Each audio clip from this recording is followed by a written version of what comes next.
Awesome. Well, thank you very much for having me, Powered by Search. I really appreciate it. I definitely recommend going to InboundCon if you guys can. I think I'm out of the continent on that day. It's the only reason I'm not going to be there, but I've seen Sean speak, and it's a really great lineup. And it's exciting. There's a full room of people. I think that's really great. There's so many of you. All of you put your hands up saying you have your own business.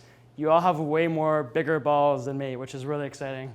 I've been talking for a long time about finally doing my own thing eventually, but it's exciting that so many of you already do that and are kind of pursuing your entrepreneurial things. So hopefully my talk's going to help you kind of improve those things, whether you're running your own business or running marketing for a bigger company or just interested in marketing. It's hard to come up with a topic that is applicable to everyone, no matter what stage of your marketing career or marketing mindset you're interested in. So over the last few weeks, I kind of picked this topic, wanted to share something about growth marketing, and the challenge was thinking, okay, what does that really mean? What does that really resonate, and what are the experiences that I've had over the last 10 years that can be boiled down to something that's actionable for anyone that's at all these different levels of their marketing career. And what I've put together is a ramble of thoughts. There are a whole bunch of different stages of kind of marketing expertise, things I've learned along the way. But I think what's important about it is I've tried to structure it in the way of an analogy. And the analogy that I've put together is one of building a house or building a skyscraper, building a building of some sort. And if you can imagine building that, there are many levels to it. First you have some ground, you have the land that you need, and then you have some foundations, then you have things you build on top of that, and then you have things you build on top of that, and then eventually you have your building, right?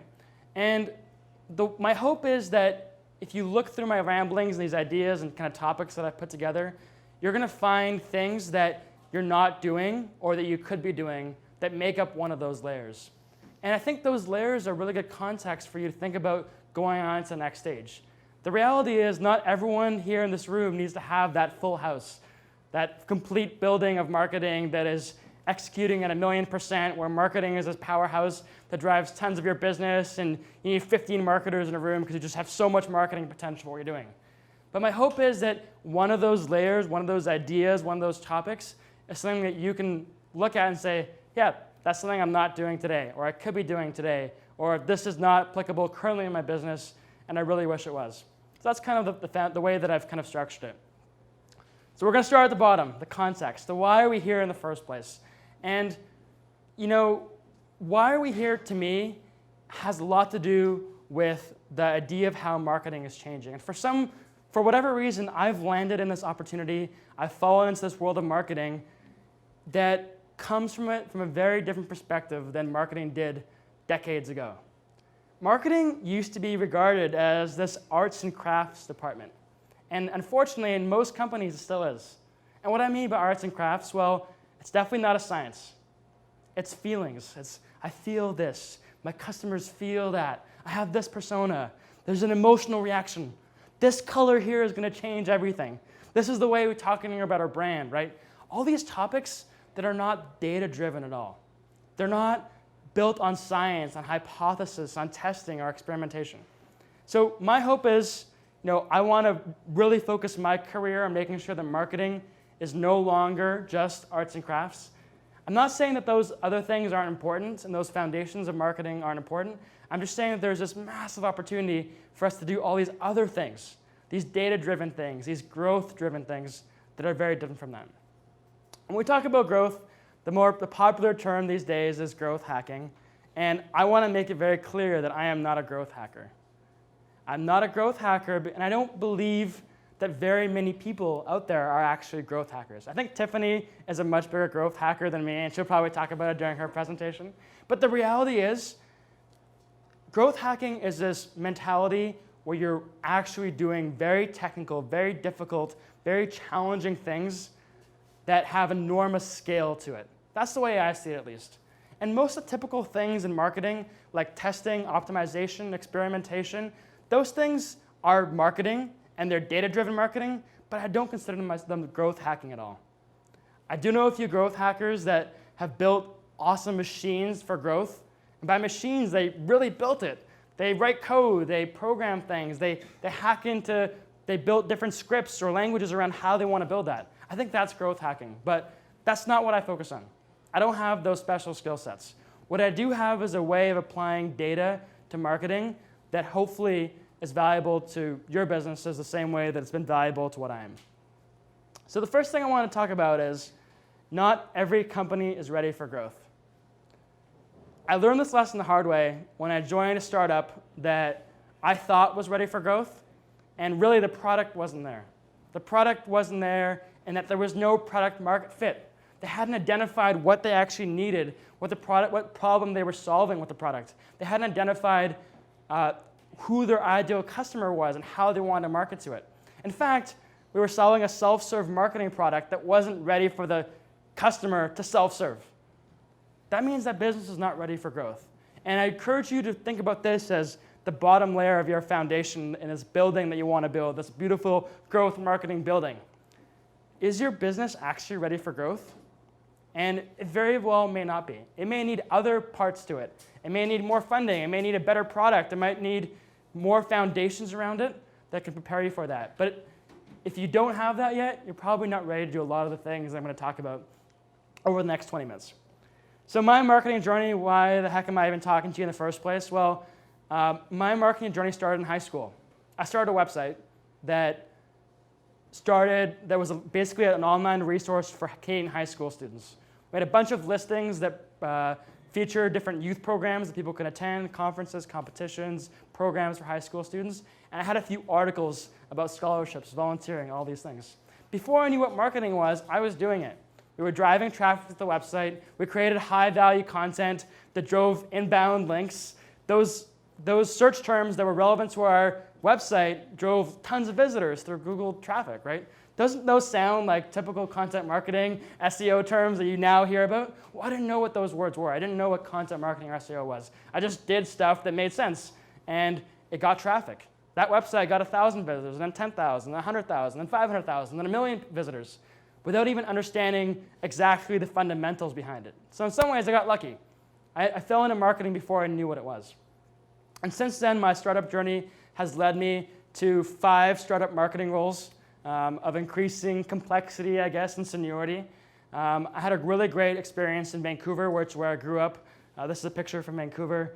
It's a stock photo, but I know it's Vancouver because I've been there before. It's a Cambie Street Bridge. And the experience in Vancouver was with an e-commerce company called Indochino. It was men's custom suits online. We were selling an idea for guys that they could be at home, get measured by their girlfriend or spouse, submit their measurements online for a custom suit, and in 4 weeks it would arrive at their door at a fraction of the cost of a typical custom suit here in Toronto.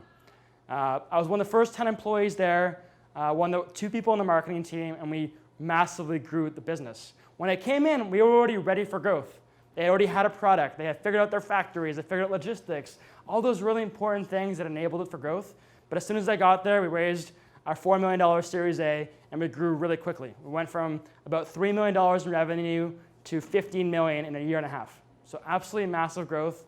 And I got a chance to feel what it was like to be part of a data-driven marketing team that really was responsible for all the revenue. Again, in a marketing team which sells e-commerce, there is no sales team. Marketing is sales. Marketing is revenue. So everything we were doing was driving revenue.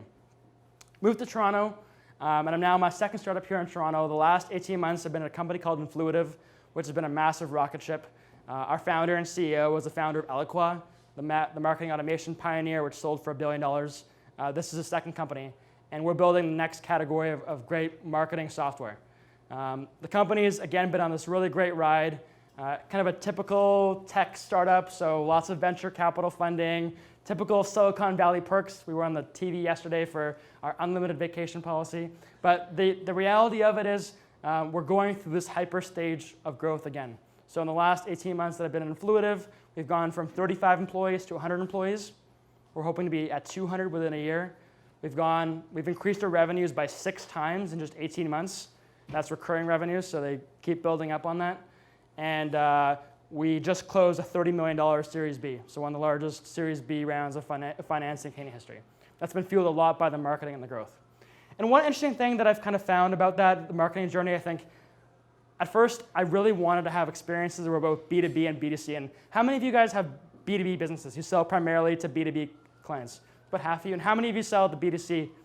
The other half. Okay, so perfect match. Exactly half of you are on one side, exactly half the other side. So I had this great B2C experience with Indochino. I really wanted a great B2B experience with Influitive. And I totally thought that the two worlds were so different before I got exposure to both of them. I totally thought that B2B marketing and B2C marketing are totally different, and there's no relationship between the two of them. The tactics, the strategies, they're different. And the reality was I was wrong. I was wrong for one fundamental reason. So I knew when I was with Indochino, we were selling men's custom suits online, I knew why people bought our suits. Guys bought our suits because they wanted to look good. They wanted to get a job during a job interview. They wanted to get laid, right? They wanted to look good from all the things. That's the reason why someone fundamentally bought our suit. So I go to Influitive. I'm like, okay, this is B2B. We sell to big companies. Our customers are IBM and HP and LinkedIn and Salesforce, right? So they're buying our product because it's going to solve a critical business problem for them. It's going to deliver ROI on the implementation. It's going to fit the specs of their RFPs.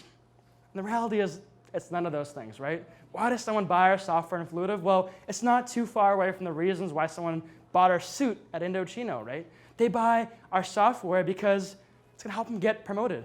It's going to give them more visibility in their company. It's going to help them increase their exposure. It's going to help them get their next job.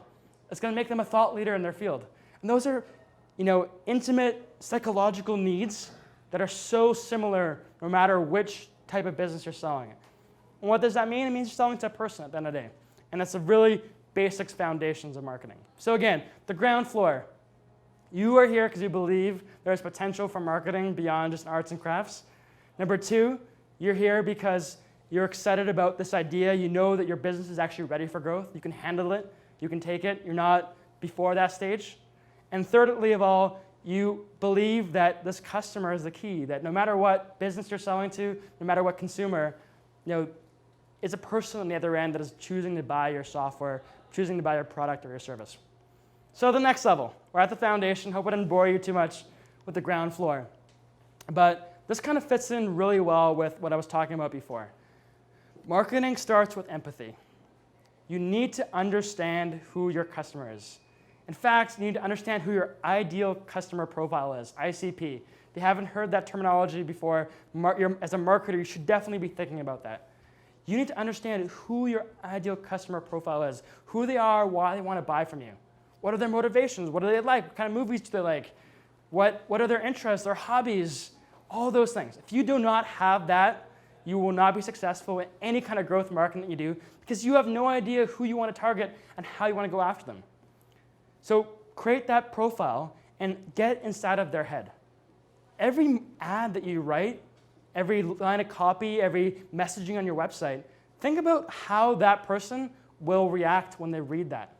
That's the foundations of empathy, putting yourself in someone else's shoes. But you need to understand who your customer is and be able to empathize with them to even get a grasp of what it is they're doing and why they're doing it. If you're not doing this as part of your marketing, this is the easiest thing you can do to get a grasp of it. And I highly recommend limiting who your ideal customer profile is to make it as narrow as possible. So at Influitive, for example, we only sell to B2B, high technology companies in the US, greater than 100 employees. And we know who the profile is in the companies. They're a VP of marketing, they're a CMO, they're very data driven, they have these technologies already. These are the problems they have with their business. We go deep, deep, deep, deep, deep to understand what exactly that is. And we use that to make our marketing better. Because when you have to end up writing copy or emails or messaging, it's a lot easier when you understand what that person is and what they want. This is the most important thing. I think this is what I think about most when I think about growth hacking or any kind of growth-driven marketing. You have to be able to measure impact.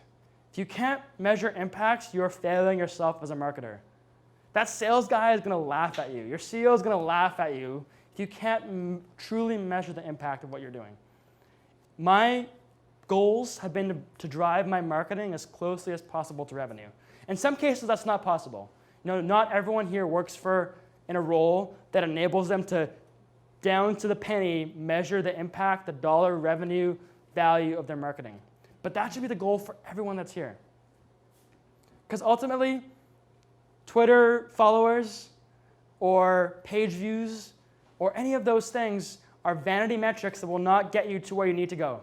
But if you can demonstrate that you bring dollar value, that you bring revenue to what you're doing, then you have a seat at the table. Then you have an excuse for your budget not to be cut. You have a reason for more investment. And data-driven marketing is all about being able to measure that impact. There's a million ways to do that. There's a million software tools. And the cool thing is there's been a proliferation recently of marketing attribution in that whole space. Doesn't matter if you're B2B or B2C, but there's tools out there that can help you measure all the way down to the last dime. And the farther you go to the dollar, the better. So if you can measure the number of opportunities you've created through marketing, that's great. But if you can measure sales qualified opportunities, that's even better. But if you can measure true revenue, then you have true value. And that's what you're really doing as a data-driven marketer. This is really important. Marketing needs a seat at the table. And by that I mean is marketing needs to be a respected part of the company. And part of that happens through you earning respect through awesome data-driven marketing that shows results. But in too many companies, marketing doesn't have a seat at the table. And by that I mean is if your CEO or if your founder or if your boss thinks that marketing is arts and crafts, or if marketing is not driving value or is not worth investing in, then you're never going to get the buy-in to do the things you really want to do as a marketer.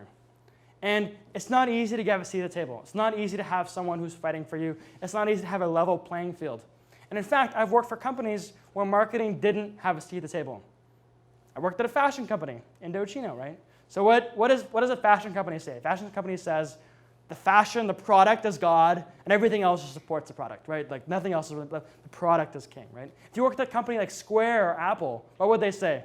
Same thing, right? The product or design is king, and everything else just supports design, right? Marketing is just doing its stuff because of great design, right? Same thing with maybe a company that's sales-driven. A lot of companies today have really amazing sales-driven leadership, and they'll say sales is king. Marketing is just kind of in the background. So unless you have a voice at the table, you're going to run into problems because when you start wanting to do creative things, things that go outside the regular scope of the brand, things that push the limits, if you don't have someone at the top who's willing to champion for you and fight for you, you're going to have a bad time. You're going to have a really hard time pushing those ideas through. So think about that, and especially if you're someone who is a marketer who's looking to join a company, find out if marketing is a top dog or if they're a bottom dog before you go in. Where do they rank in terms of budget, in terms of headcount, in terms of priority, in terms of responsibilities? At Influitive, marketing drives 65% of direct revenue for the company. We have the biggest budget in the company. So it's a very different standpoint than having the smallest budget and not being able to measure the impact of what you're doing. So now we're on to the next steps. So we've got some foundations. We know we want to be data-driven. We know we want to have a seat at the table. We know we want to do those things. What are some more actionable things you want to start thinking about as you kind of build up to the next stage of marketing? Hopefully everything I've said so far is so obvious to you. You're like, Alex, this is so boring. Get to the good stuff. Get to the actual realities of my business. I'm bought in with marketing. I have a product that's ready to grow. Tell me what to do next. And these are the things that I've discovered as kind of the next steps for growing the business, what you want to do. So the first confession that if you don't already know this is that marketers are awful people. Like actually awful. Tiffany is nodding her head right now because she agrees with me. Why are we awful? It's not that we lie and we exaggerate truths and we say a lot of falsehoods. That's not why. It probably is a good reason or a good case for that as well. But the real reason why we're awful is if marketers take anything that is good, we will abuse it to the point that it's no longer good. Any tactic, any channel, any idea, any campaign, any method, any stream, any opportunity that we have, marketers will continue to abuse it until it no longer works, until the consumer is so desensitized that they're like, that's it. This is marketing. I can't stand this anymore. It's happened for every single channel in the history of marketing. I read somewhere the first banner ads had 40% click-through rates. What do they have today? 0.0004, right? Is your email marketing getting more or less effective? Is your social media getting more or less effective? Is your SEO getting more or less effective? Every single channel is decreasing in effectiveness for the reason that marketers are awful. At some point, we're going to discover something and we're like, this is awful. I don't want to do this because the consumer realizes and wakes up and says, this is marketing. At Indochino, we discovered retargeting. You guys don't know what retargeting is? It's when an ad follows you around the web after you visit a website. Pretty common. You guys, some people are saying, I hate it, right? Why do they hate it? So when we first started with Indochino, we were one of the first big adopters of retargeting, right? So it works so well, we weren't satisfied with having one retargeting vendor. We had 10 of them. We had 10 vendors that were buying as much inventory as possible, tracking people everywhere. And what was the initial reactions? The initial reactions were, you guys are so big. I saw you guys in the New York Times. That's amazing. You guys are everywhere. This is crazy. This is revolutionary. I'm seeing everywhere. And what did that degrade down to? Stop following me around, right? This sucks. I hate it. This is awful. Stop stalking me, right? That's the same way, not just for retargeting, but for every single channel. So what does this mean? It means you constantly have to be doing a lot of different things. You can't rely on one channel. You can't rely on one tactic, right? Your business can't rely on one of those things because it's going to die. You know it is. By definition, you're competing against hundreds and hundreds of thousands of other marketers who are doing the exact same things as you and pissing off your consumers in the exact same ways. And the total sum of all that means that things are going to end up badly for that tactic or channel. It's going to decrease its effectiveness. It's not going to be happy. And then you're going to be sad when it no longer stops working. If you have any case studies on that, maybe ask Zynga what happens to them after they abuse the Facebook channel so much that end up killing their business. So what does that lead to? Well, I think the fact that there is rarely silver bullets. And the reason why I say rarely is, I was going to say there are no silver bullets, but there are the occasional companies. You hear about companies that found their silver bullet. They found their massive lead generation machine that gives them 1 million leads, and then they all retire in paradise and live happily ever after on their post-IPO funding, right? So that happens, right? Like, you hear the same stories over and over again about, HubSpot's website grader, and deliver them 1 million leads, and it's going to keep delivering 1 million leads forever, and that marketer can retire forever because they're so awesome. But the reality is, as a marketer, day in and day out, I am not expecting any silver bullets. And I'm not expecting anything close to it. In fact, I'm expecting a lot of little things, a lot of little channels, a lot of little tactics to work together to build something big. A lot of breakdown. And the best way to think about that is imagine yourself as a portfolio manager. So suppose you haven't bought in to index funds yet, so you're not all about the passive investment. You're an active portfolio manager. So your job is to bet on stocks. But instead of stocks, you're betting on channels, on technologies. And you need to spread the wealth around. You can't just put all your chips, all your stock on one type of channel, right? You need to kind of place your bets. Some are higher, some are lower, but you need to invest in a broad range of the stock market. That's the same way you should be thinking about your marketing, right? Pretend that there's no silver bullets, but you need to have a lot of a very wide, balanced portfolio to get you where you actually want, which is hopefully the results you're looking for. And this is kind of the piece of marketing that gets forgotten the most. The concept of it starts with being memorable. And so much of growth marketing ignores this point entirely. This idea of, my job isn't to stand out. Why would I want to be memorable? But that is what people care about at the end of the day. So at Influitive, we go to a lot of trade shows. That's a big thing for us. There's a lot of marketing technology conferences that we have to go to. There's a lot of opportunities for us. There are prospects are there. And I walk through the trade shows, and there's 100 booths, including ours. And every one of them has exactly the same thing. If you guys have been to a trade show, you recognize this. It's a white booth, has a company logo. There is a quote saying, some percentage of ROI increased by using the product. There's a happy customer profile. There is a bunch of guys standing with polo shirts or maybe dress shirts, and they have some iPads scanning around. And there's nothing about any of the booths that is memorable, nothing that stands out, nothing that makes me want to pause to talk to them, to do anything exciting. At the last big tech show that we went to, it was a conference in San Francisco, we ripped off the entire Game of Thrones concept. The show was one day after the launch of season 5 of Game of Thrones, and our concept was Game of Thrones. We didn't have anything about our company there. Yes, we had a concept that tied into what we were doing. When people stopped by, we could explain what Game of Thrones actually meant and why it related to our product and what we were doing. But everyone in our booth wore barbarian outfits. We had pictures. You can come in and take pictures and put on an outfit and grab a sword and put on some fur. And people were sharing those without us even asking it. They wanted to. They wanted to come by and take pictures. The booth next to us got 100 scans during those 3 days. We got 1,000. We got more scans in our small booth than companies that had a booth that was 5 times the size. So I know it wasn't about the size. It was about being memorable. That is the first job of marketing. We do a lot of crazy stuff at Influitive. One of our email sign-offs, when we send off emails, the signature for my boss, the VP of marketing, it says, Influitive, your customers love you. Tap that. Now, tap that is potentially a derogatory, somewhat offensive term. If you want to look it up, go to Urban Dictionary and you can figure out what it means. But people recognize that. They reply back being like, did you see your subject line? Do you know what this means? What are you trying to say here? What are you insinuating? It's memorable. And it doesn't matter if it gets people selling our product today or gets people excited. It makes them remember us. The next time they see an ad, the next time they see an email from us, the next time Jim Williams sends them an email, they'll remember it because they saw something memorable in what we're doing. This is the first job of marketing. And again, this is the next layer of what you should be thinking about. How to be memorable, how to think about data and this type of process around it, and it's how to think about what are the next level of foundations you should be thinking about. So we've got the ground floor, and now you're thinking, okay, I'm doing all these things. This is awesome. I'm memorable. I'm exciting. I've got buy-in. I'm doing all the right things.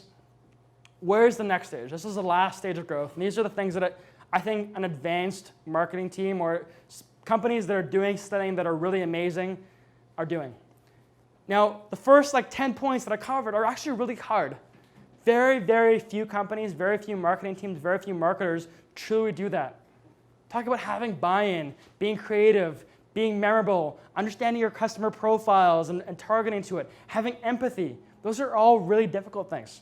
So if you're doing all those things already, or even half of them, you're probably doing really well already. But if you want some more, I'm happy to share them for you. These are some of the kind of ideas or thoughts that I have. My first one is, I think it's still really, really, really early days for content.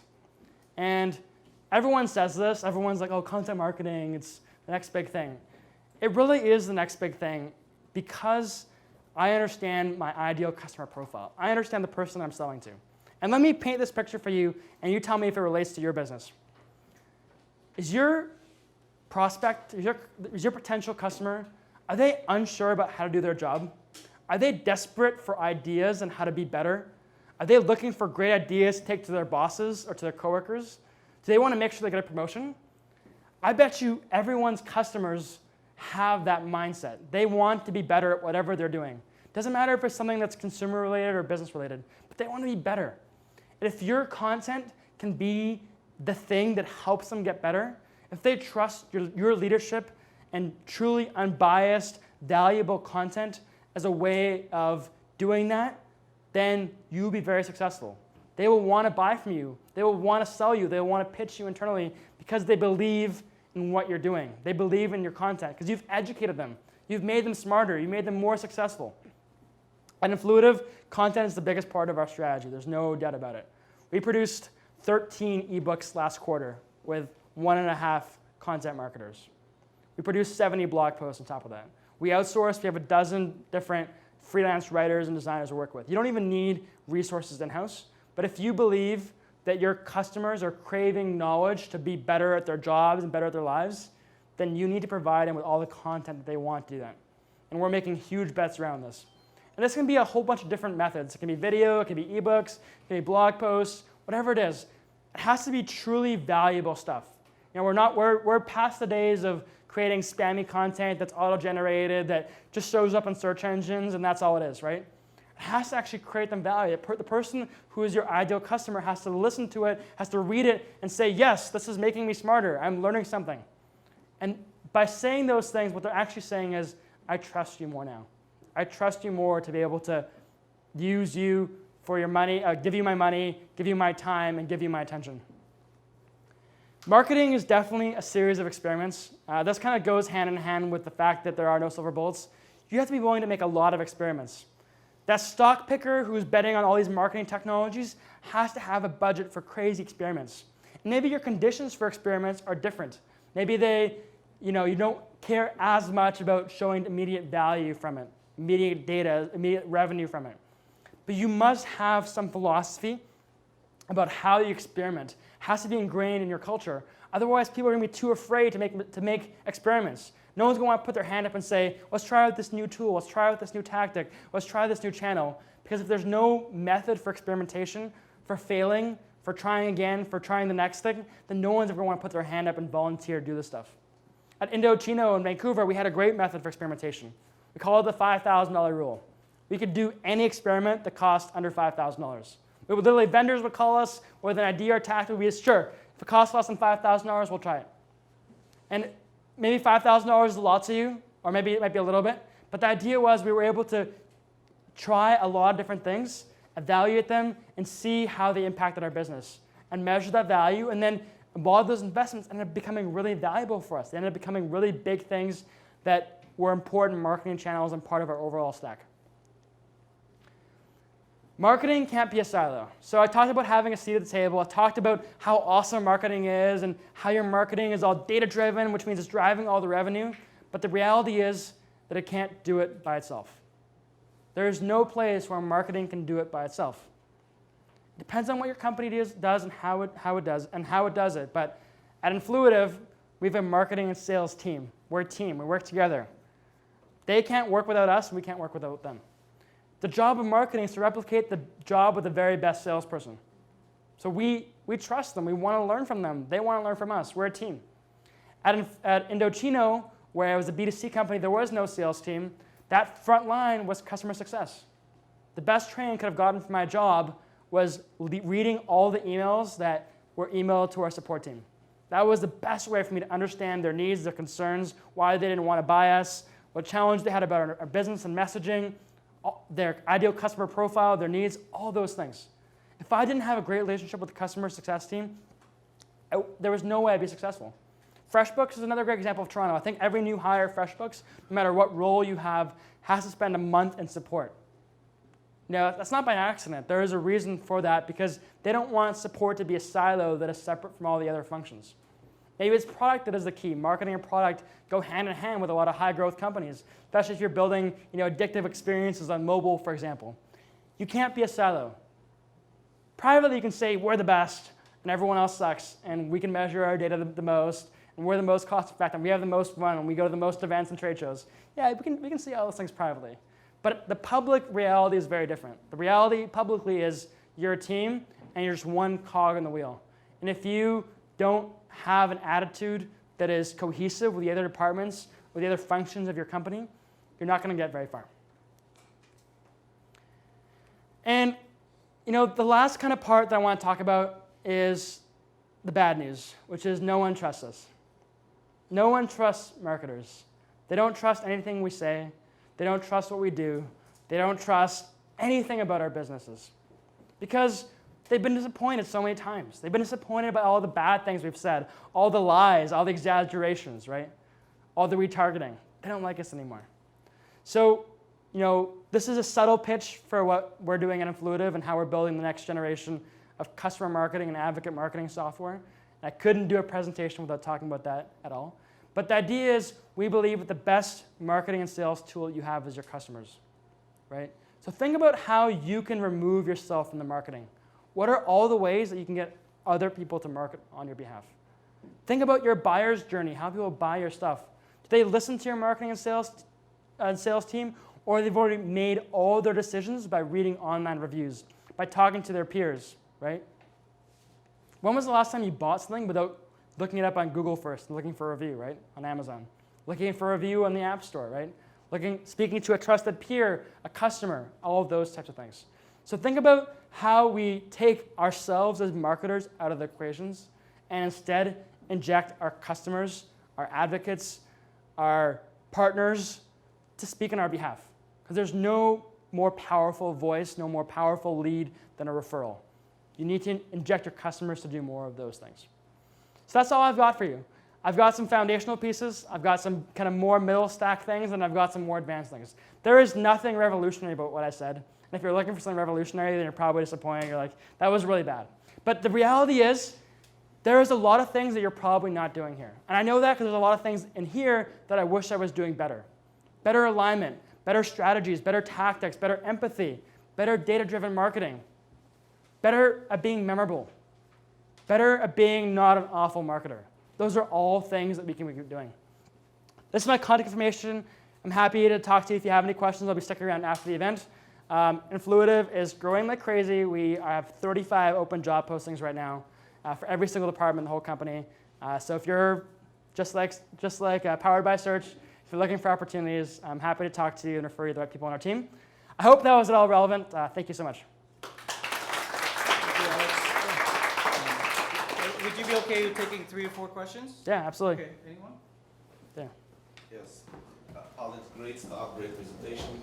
Got a quick question. So in the beginning of the presentation, you mentioned that as a truly advanced marketers, we should be responsible for a bottom line of a sales activity. So why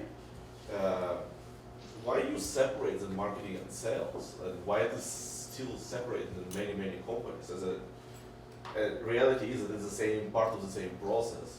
Yeah, so it depends on what your company is, and every company has a different structure. So for example, when I was at Indochino, there was no sales team. So marketing was sales, marketing. More B2B question. So in the B2B, I think the challenges has to do with specialization of the software or the product that you're selling. So if you have a self-serve product that doesn't require a salesperson to walk you through that thing, then for sure you can be all marketing and you don't have to think about sales. You can, if someone can put down a credit card and buy your product and activate it without needing to talk to anyone, I think that's one type of business model. A second type of business model is a light touch point model where they need to talk to someone for a little bit before they can put down their credit card or buy. If you're an enterprise business like Influitive is, someone needs to talk to a sales rep for a long time before they make a purchase. 3 months, 6 months, a year sometimes. So it depends on the complexity of your business. If you have a buying cycle that's super short and one that can be explained without needing that, then you don't need a sales team. Why the distinction occurs and why marketing and sales are different is because there are fundamentally different tasks that you're trying to do. Ultimately, marketing's job is to replicate the job of the best salesperson. So if your marketing is the best salesperson, you're probably in good shape.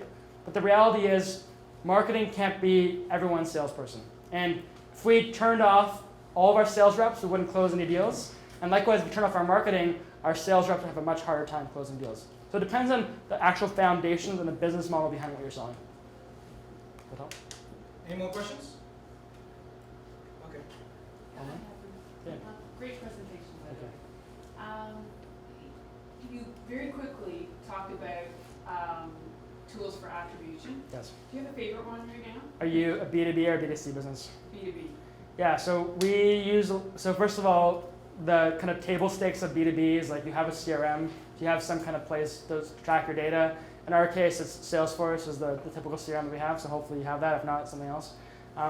There's 3 tools that I've been using that I've had a lot of success with. One is a B2B attribution tool for Salesforce called Full Circle. One is a less heavy tool called Visible. They're out of Seattle. They do very similar things and really great tracking around that. And one kind of middle ground is called Bright Funnel.